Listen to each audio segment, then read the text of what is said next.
Florence, inulan ng komento ang kanyang video kung saan kinanta nito ang Kung Malaya Lang Ako. Isa ito sa kanyang awitin na hanggang ngayon ay paboritong kantahin ng mga kapwa Pinoy pag karaoke time. Ito ang ilan sa mga komento kung saan talagang kinonekta pa rin nila ang awitin kay Miss Katrina Halili, ang ex-partner ni Chris. Nakakatuwa ang mga komento nila dahil sa awiting ito ni Chris sa kanyang concert sa Hawaii. At this point, I want everybody to sing. Your turn. 1, 2, 3, you sing.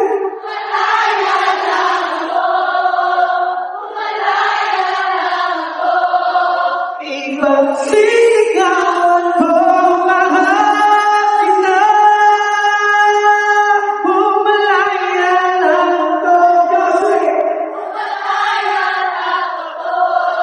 Ay,